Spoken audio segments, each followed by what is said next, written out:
As extremists work to take away the freedom of women to make decisions about their own bodies, faith leaders are taking a stand, knowing one does not have to abandon their faith or deeply held religious beliefs to agree that a woman should have the ability to make decisions about her own body and not have her government tell her what to do.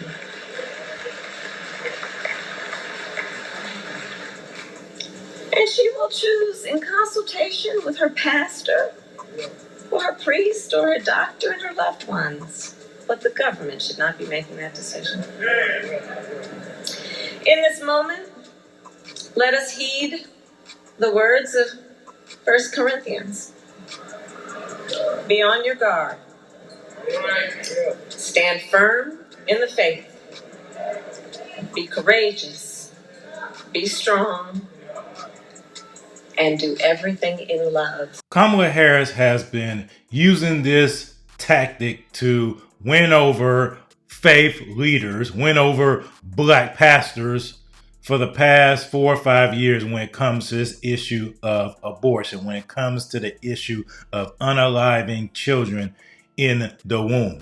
She's been saying that you can still keep your deeply held, sincerely held beliefs and still know that a woman has the right to choose. A woman has the right to choose. You don't have to abandon your faith in order to agree that a woman has the right to choose what to do with her own body.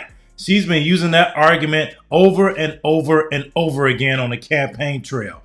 And not too many Christians are bold enough to call her out. I mean, I've said something about it, but at large, a lot of pastors, especially black ones, are afraid to call her out on this. They are afraid to stand up for the unborn. They are afraid to speak the truth when it comes to what this really is. See, the Democrats know if they came out and told you what they are campaigning for in terms of late-term abortions, what they are supporting when it comes to the unaliving of children in the womb, they know it wouldn't pass. So they put these nice flowery words around it. Reproductive justice, reproductive freedom, pro-choice, this and that. What about the choice of the baby?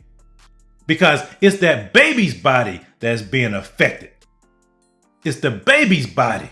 It may be that mother's womb, but it's that baby's body that is being affected by supporting these policies. Well, it's good to see that legendary Hall of Fame NFL football coach Tony Dungy was having none of it. So Kamala Harris posted this on X yesterday.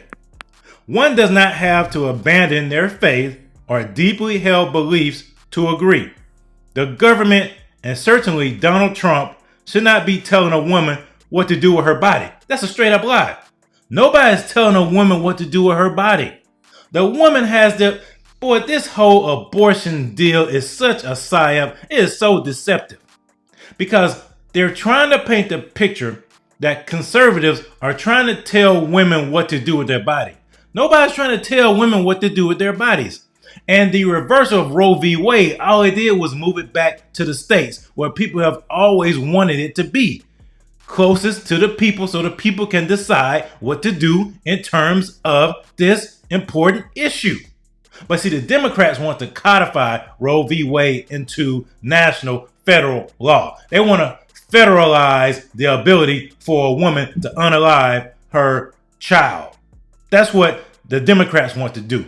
They want to keep those same things in place that Roe v. Wade had. As a matter of fact, the fact that it has been sent back to the states has been worse when it comes to abortion. A lot of states have these draconian abortion laws that allow women to unalive their children pretty much up to birth. They do.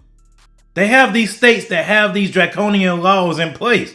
And so Roe v. Wade has not been a blessing in a lot of ways to children that live in some of these states, some of these sanctuary states, as you call them. But this is a straight up lie that the Democrats use to try to scare women into voting for them because they think that people are going to take their rights away. Nobody's taking your right away. I keep saying this over and over and over again. Nobody's taking away your reproductive rights. No one is standing in the bedroom when you're making that decision to reproduce. See, that's what they don't want to say. I wish people would come out and tell them, is someone in the bedroom when you're doing the act of reproducing? Why is it reproductive freedom? No one's standing in the bedroom stopping you from doing the act of reproducing. No one's doing that. You have the freedom to reproduce anytime you want to. You just want to unalive the child that is the fruit of your reproductive action. That's what you want to do. There's no reproduction in abortion.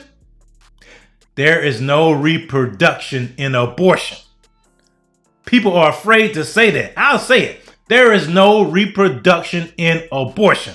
And no one is standing in the bedroom controlling people doing the act of reproduction. So you see what Kamala Harris tweeted, right? Here's what Coach Dungy had to say. And Coach Dungy sacked her on this one. Dear VP Harris, I hear you make this statement all the time. She does. Exactly what faith are you talking about when you say you don't have to abandon it to support abortion? She's not talking about Christianity, Coach. She's not. If she is a Christian, she's one of these cultural Christians. She's not a disciple of Jesus Christ. She doesn't believe in a true and living God. Are you talking about the Christian faith that says all babies are made in the image of God, the Imago Dei? That God places them in the womb? Exactly. And that we should not take any life unjustly? Luke 18:20. And I'll add, children are the heritage of the Lord. The fruit of the womb is his reward. Are you talking about that faith or some nebulous general faith that says we're good enough and smart enough to make our own decisions? What faith are you talking about? Boom! Boom! Coach Dungy laid the boom on Kamala Harris with that one. And see, that's what we got to do when they start telling these lies and try to convince us to believe things that are not true, believe things that are not biblical, believe things that are so contrary to what we believe in. The fact that she's pushing this issue that is the number one destroyer of the future in the black community. And black people are going to vote for her. Black people are going to celebrate this. They're going to vote for this woman who is pushing policies that lead to your demise. We are cheering our own demise. We are cheering our own destruction. We are clapping our hands, raising our arms to the music of our own destruction. And too few people are willing to say that. Too few people are bold enough to stand on the principles of God, to stand on biblical values and call this out. Call out the lies that Kamala Harris and the Democratic Party and the Marxists and the liberals and the communists want to push, especially in the black community. They push this stuff in the black community because they want the black community to remain in a permanent state of victimhood. Well, we're not victims. We are empowered for greatness.